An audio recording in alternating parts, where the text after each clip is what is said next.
December ভোরে শান্ত সমুদ্র হঠাৎ করে উত্তাল হয়ে উঠল বাংলাদেশ কোস্ট গার্ড অথবা বাংলাদেশ নেভির যৌথ অভিযানে।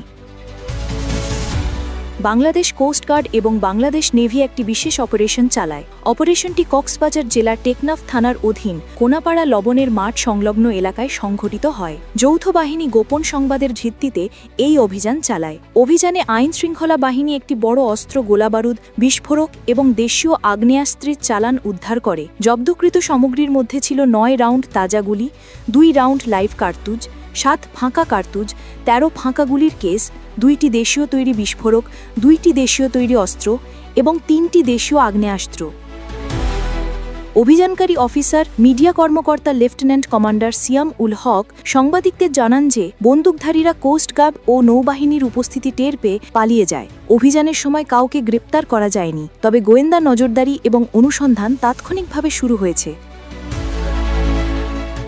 এই ধরনের যৌথ অভিযান শুধু একক ঘটনা নয়। গত কিছু মাসে এবং মঙ্গলবার নভেম্বর-ডিসেম্বর ২০২৫-এর মধ্যে সীমান্ত ও উপকূলীয় এলাকায় আইন শৃঙ্খলা বাহিনী, কোস্ট গার্ড, নৌবাহিনী এবং কখনো কখনো বর্ডার গার্ড বাংলাদেশ বিজিবি একাধিক অস্ত্র নাশকতা বা চোরাচালান প্রতিরোধ অভিযানে যুক্ত হয়েছে। এর মধ্যে আগ্নেয়াস্ত্র, গোলাবারুদ, গ্রেনেড, মর্টার শেল, বিস্ফোরক সহ বিভিন্ন সামগ্রী জব্দ হয়েছে। এই অপারেশনগুলোকে সাধারণত দেখা হচ্ছে সীমান্ত দিয়ে অবৈধ অস্ত্র পাচার ঠেকাতে এবং প্রতিরোধমূলক আইনগত ব্যবস্থা নিশ্চিত করতে। কোস্ট গার্ডের মতে তারা নিয়মিত গোপন সংবাদের ভিত্তিতে নজরদারি চালাচ্ছে এবং ভবিষ্যতেও এই ধরনের অভিযান অব্যাহত থাকবে। যদিও একটি বড় চালান জব্দ করা হয়েছে, অভিযানে সন্দেহভাজন কোনো ব্যক্তি আটক হয়নি, অর্থাৎ যারা আগ্নেয়াস্ত্র চালান ছড়ানোর সঙ্গে যুক্ত ছিল তারা পালাতে সক্ষম হয়েছে। এই কারণে বিষয়টি কেবল এক অভিযানের সাফল্য হিসেবে নয়, বরং একটি সংকেত হিসেবে দেখা উচিত যে অবৈধ অস্ত্র চোরাচালানের পেছনে আরও বৃহত্তর চক্র বা নেটওয়ার্ক কাজ করছে।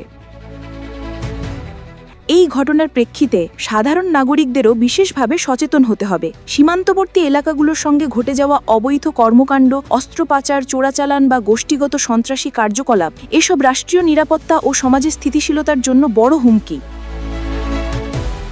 এই সফল অভিযান প্রমাণ করল যে গোপন সংবাদের ভিত্তিতে দ্রুত ও সমন্বিত পদক্ষেপ গ্রহণ করলেই অবৈধ অস্ত্র চোরাচালান বন্ধ করা সম্ভব। তবে পুরো জাল আটকাতে হলে শুধু এক বা একাধিক সফল অভিযান যথেষ্ট নয়। নিয়মিত গোয়েন্দা নজরদারি, সীমান্ত পাহারা, স্থানীয় জনসাধারণের সচেতনতা এবং আইনগত কঠোরতা একসঙ্গে থাকতে হবে।